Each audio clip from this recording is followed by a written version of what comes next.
Welcome back to Newswatch, folks. We had 2 photos submitted in the last 24 hours. Lori submitted these, and you know where? From Grand View Overlook, a beautiful spot in our region. Beautiful sunset with mid and high level clouds, and also great visibility during the day to see all the mountain ridges out there. So thank you very much, Lori.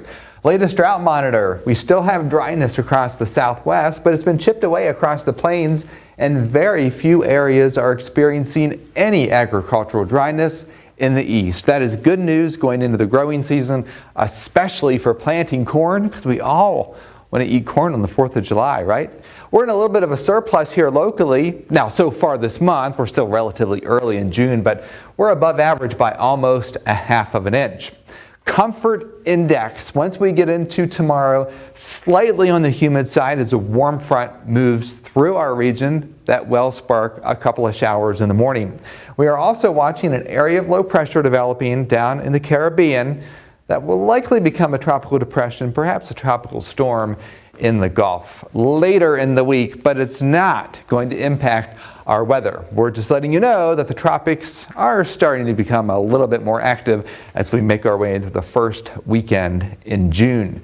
Temperature departure from average on your Sunday. See these blue colors?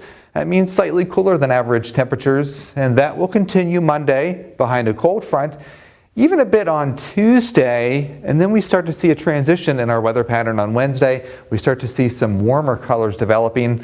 So we have a big ridge of high pressure, hot weather across Mexico, and of course warm weather in Florida. What we are going to see is an expansion of that ridge into southern West Virginia later in the week. So we are going to crank up the heat and the humidity a bit, and it's going to last for several days on end. We're not going to get another cold front come through that's going to trigger a big drop in our temperatures. All right, folks, here's your 7-day forecast. Tomorrow, a couple of showers in the morning, breezy later. The high temperature 72 degrees. We're down to 50 tomorrow night.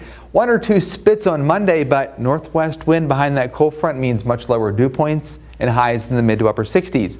Tuesday, full sunshine. There's the transition in the weather pattern. Wednesday into Thursday, shower or thunderstorm Friday and Saturday, but we are in the thick of the humidity with highs in the 80s, overnight lows in the 60s. If you're looking to exercise this summer, we have the Star-Spangled Banner races July 6th through active southern West Virginia.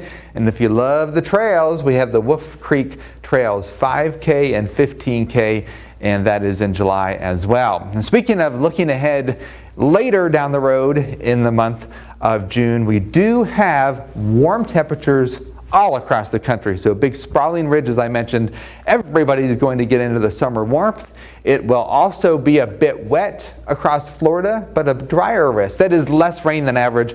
Looking ahead, June 13th through the 17th. So we get through a couple of showers on your Sunday. We get into a very warm and humid pattern, and the next threat for a shower or thunderstorm is later in the week. That's your complete 7-day forecast. We are back with more news after this break.